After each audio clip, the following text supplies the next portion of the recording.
வீடுன்னு இருந்த பிரச்சனைகள் இருக்கதான் செய்யும். அதுக்காக நல்லது கெட்டது எதையும் கொண்டாடாம இருக்க முடியுமா?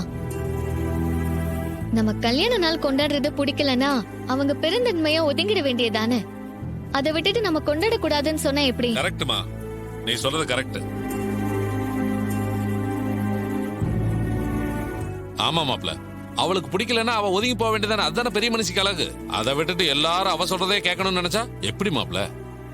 எனக்கு புரியுது மாமா, என்னால இதுக்கு பிரச்சனை தான் கேட்டேன்.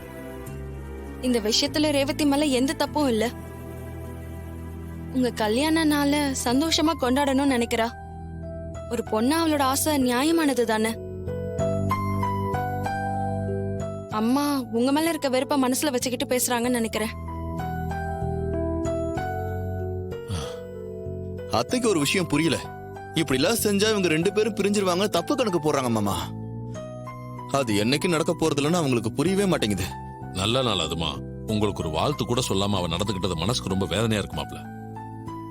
எங்களுக்கு டிவோர்ஸ் வாங்கி கொடுக்கணும்னு நினைக்கிறாங்க. அவங்க எப்படி மாமா எங்களை வாழ்த்துவாங்க? எல்லா வீட்லயும் கல்யாணமான பொண்ணு புருஷனோட சந்தோஷமா வாழ்ந்தா அத பார்த்து அவங்க ரொம்ப சந்தோஷப்படுவாங்க. இங்க ஒன்னா சந்தோஷமா வாழ்ந்துட்டு இருக்கிற புருஷன் பொண்டாட்டிய பிரிச்சு வைக்க பாக்குறாங்க. உலகத்திலேயே உங்க அம்மாவை போல ஒருத்திய பார்க்க முடியாதுமா. அவளுக்கு அவ சுக துக்கம் தான் முக்கியம். மத்தவங்கள பத்தி அவளுக்கு கவலையே கிடையாது. ஊர் உலகத்துல பிள்ளைங்களுக்காக பெத்தவங்க தான் நிறைய விட்டு கொடுப்பாங்க. ஆனா இங்க அவங்களுக்கு தான் நாம விட்டு கொடுக்க வேண்டியதா இருக்கு. நீ உங்க அம்மாவுக்காக குழந்தையவே இழக்க துணிஞ்ச. நீ அவளுக்காக பஞ்சாயத்துல காசையே வெட்டி போட்ட, விவாகரத்து பேப்பர்ல கையெழுத்து போட்ட. இந்த காலத்துல இப்படிப்பட்ட பிள்ளைங்க வேற யாருக்கு கிடைக்கும்? இதையெல்லாம் புரிஞ்சுக்காம இன்னும் அவ திமிரு பிடிச்ச தனமாவே நடந்துட்டு இருக்கா. அத்தை மத்த எல்லா விஷயத்திலயும் நல்லவங்களா தான் இருக்காங்க. இந்த ஒரு விஷயத்துலதான் ரொம்ப மோசமானவங்களா நடந்துக்கிறாங்க. கேட்டா சின்ன வயசுல நடந்த அதே விஷயத்த தான் சொல்லுவாங்க. இன்னும் எத்தனை நாளைக்கு தான் அதே விஷயத்த சொல்லி மத்தவங்களை காயப்படுத்த போறாங்கன்னு தெரியல.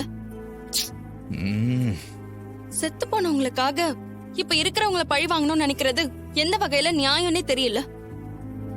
இதுல என்னன்னா, அத்தை கொஞ்ச நாச்சும் மனசு மாறலாம்னு நினைச்சா கூட சின்னத்தை விட மாட்டாங்க. அவங்க அம்மா இறந்து போன விஷயத்த சொல்லி சொல்லி சொல்லியே பழி வாங்குற குணத்தை ஏத்தி விட்டுக்கிட்டே இருக்காங்க. அந்த தருதல வீட்டை விட்டு போயிருச்சேன்னு சந்தோஷப்பட்டேன். எப்படியோ டிராமா பண்ணி மறுபடியும் வீட்டுக்குள்ள வந்துட்டா. அவ டிராமாவை என்னைக்கு தான் இந்த அறிவு கட்டவ புரிஞ்சுக்க போறாளோ தெரியல.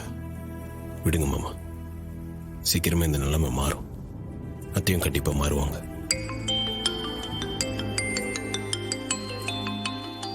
நீங்க பேசிட்டு இருங்க.